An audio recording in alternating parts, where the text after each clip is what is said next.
Assalamualaikum warahmatullahi wabarakatuh.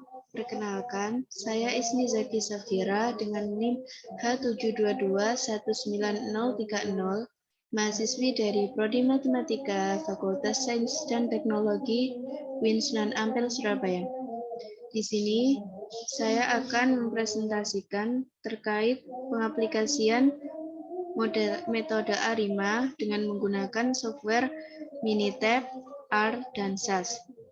Yang pertama, kita akan mengaplikasikan pada software Minitab. Yang harus diperhatikan tentu kita harus sudah memastikan bahwa kita sudah menginstal software Minitab dan sudah memiliki data yang akan kita gunakan.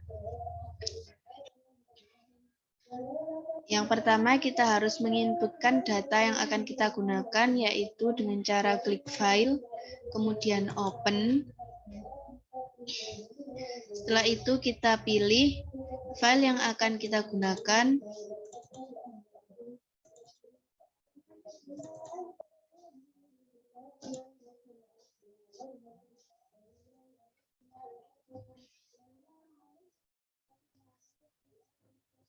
Kita klik OK. Kemudian yang selanjutnya kita harus melakukan plotting data untuk mengetahui pola yang ada pada data kita. Kita klik Start, Time Series, kemudian Time Series Plot. Kita klik OK. Kita klik variabel jumlah pengunjung, select, kemudian kita atur waktunya. Kita klik kalender. Ini kita klik yang monyear. Karena data kita bulanan, bulannya 1 atau Januari, ini tahunnya kita mulai dari tahun 2019. Data increment-nya kita isi 1, kemudian OK. OK lagi, kita tunggu. Nah, ini untuk tampilan plot dari jumlah pengunjung. Dari pola datanya saja kita sudah bisa melihat bahwa ini berpola stasioner, namun kita akan melewati dulu uji kestasioneran dalam varian dan min. Yang pertama, kestasioneran dalam varian, kita klik Start, Control Chart,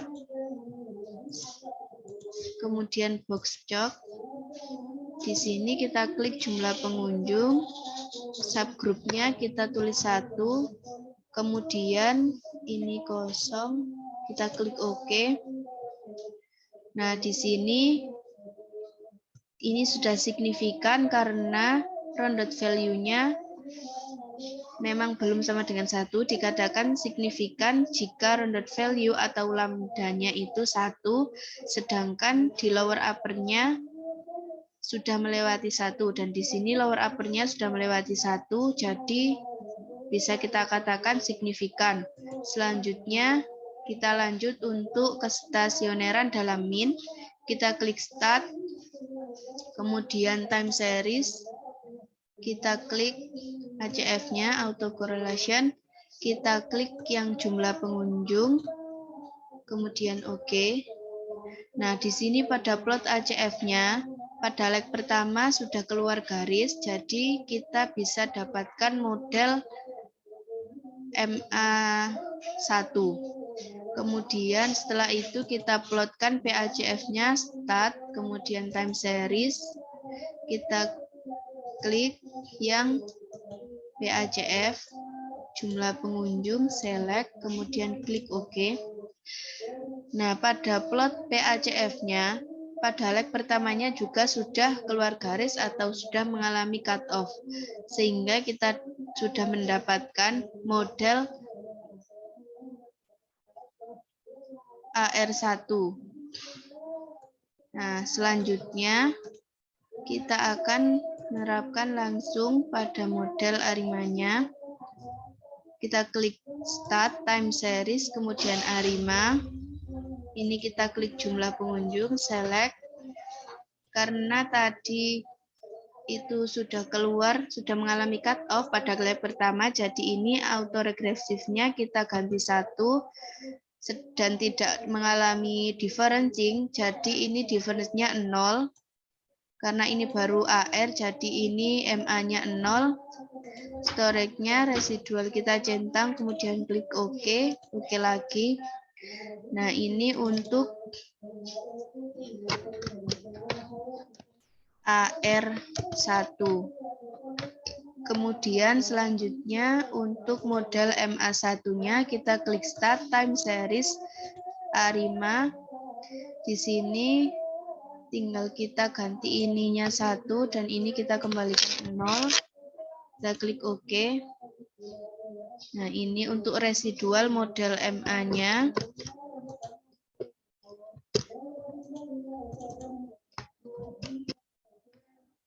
A1. Kemudian untuk model sempurnanya kita mempunyai ARMA. Kita klik Start Time Series A5. Di sini kita memiliki model A5 101. Kita klik OK.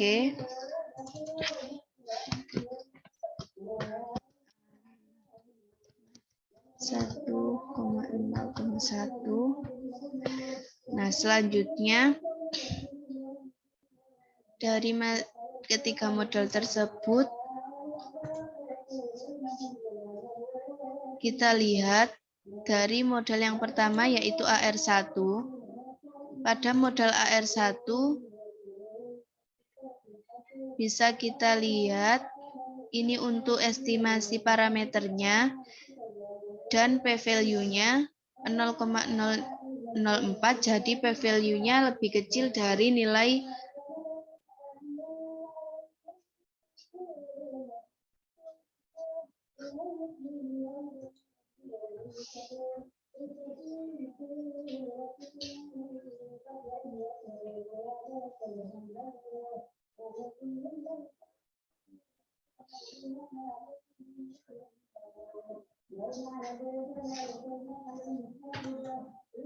karena didapat nilai p-value dari model AR1 lebih kecil dari nilai alfa yaitu 0,05. Jadi untuk model AR1 dikatakan signifikan. Kemudian untuk model MA1-nya kita lihat untuk model MA1-nya. Untuk model MA1 ini estimasi parameter yang didapat, kemudian nilai p-value-nya juga lebih kecil dari nilai alfa, jadi model MA1 juga dikatakan signifikan. Kemudian untuk model sempurna ARIMA 101, ini estimasi parameter yang didapat, kemudian di sini nilai p-value-nya lebih besar dari nilai alfa, sehingga model ARIMA kurang baik atau tidak cukup baik untuk kita gunakan. Jadi kita punya dua model yaitu AR1 dan MA1. Dari kedua model tersebut kita akan memilih dengan memperhatikan nilai MSE-nya. Untuk AR1 nilai MSE-nya didapat 1,58 sedangkan MA1 didapat 1,64. Nah, kita ambil dari yang paling kecil, yang terkecil itu punyanya model AR1, sehingga pada data ini kita akan menggunakan model AR1 untuk memprediksinya. Selanjutnya, kita langsung melakukan forecast, kita klik Start, kemudian Time Series, A5, karena ini tadi yang terbaik itu yang model AR, jadi ini kita isi 1, ini 0, dan ini kita tulis dari 0. Ini residualnya kita hilangi centangnya, kemudian forecast-nya ini kita isi 12 karena kita akan membuat forecast untuk 1 tahun atau 12 bulan ke depan dari 36 data. Ini forecast-nya kita akan letakkan di C8. Kita klik OK.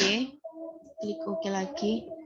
Nah, ini didapat jumlah atau nilai forecasting pada tahun 2022 2022 mulai bulan Januari sampai dengan bulan Desember. Kemudian selanjutnya kita akan membandingkan dengan menggunakan software RStudio.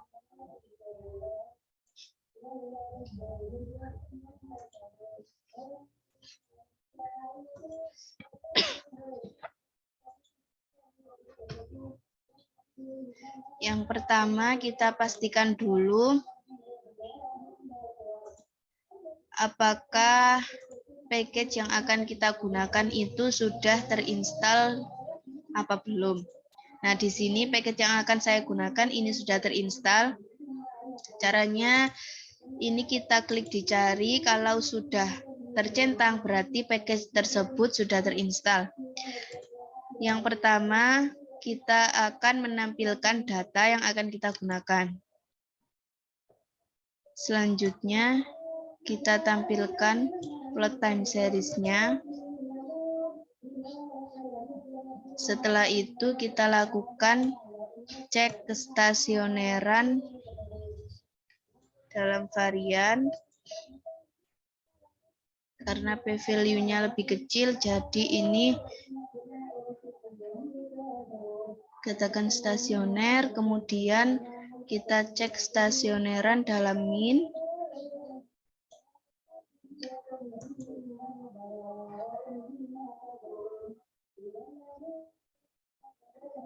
Data tersebut di keyfuller-nya didapat min 3, jadi data tersebut dikatakan stasioner. Kemudian kita atau juga kita bisa lihat dengan memperhatikan pada plot ACF dan PACF-nya.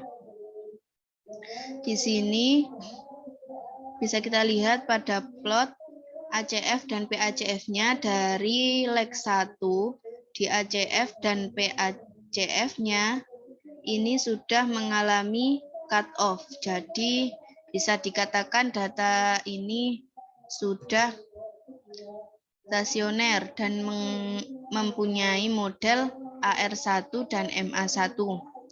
Kemudian ini kalau di software R itu kita juga bisa langsung melihat model apa yang terbaik untuk kita gunakan.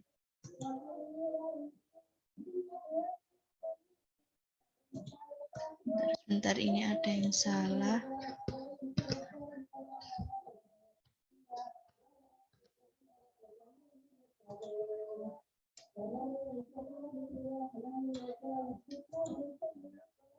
Nah, di sini kalau dari hasilnya dikatakan bahwa model AR1 itu merupakan model terbaik yang akan kita gunakan untuk data tersebut, tapi kita juga bisa melihat dari untuk satu persatu dari tiap model seperti di software Minitab tadi. Di sini kita akan melihat dari model AR1-nya. Kita run. Ini untuk model AR1-nya mempunyai p-value-nya lebih besar dari alpha, sehingga dikatakan model ini baik untuk digunakan. Kemudian kita lanjut ke model MA1. Kita run. Untuk model MA1 juga mempunyai p-value yang lebih besar daripada alpha, sehingga ini juga baik dan juga bagus untuk digunakan. Sekarang kita lihat untuk arimanya, model sempurnanya. Sedangkan untuk model yang ini,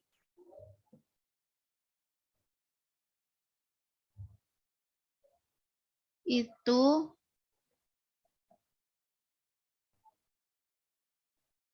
mohon maaf, tadi untuk yang AR1 sama MA1 itu karena p-value-nya lebih kecil, sehingga lebih besar maksudnya. Kemudian yang selanjutnya langsung saja, itu tadi nggak salah, langsung saja kita ini langsung kita bisa lakukan forecasting-nya.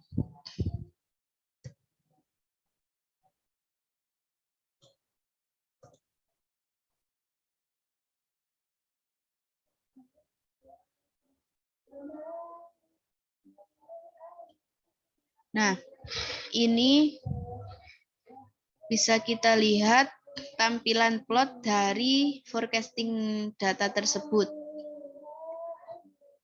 Untuk plot hasil forecasting pada software R sama Minitab bisa kita lihat tidak mengalami cukup perbedaan ya. Jadi bisa kita samakan, jadi bisa kita katakan bahwa kita saat menggunakan Minitab dan software R itu bisa kita katakan mempunyai hasil yang sama.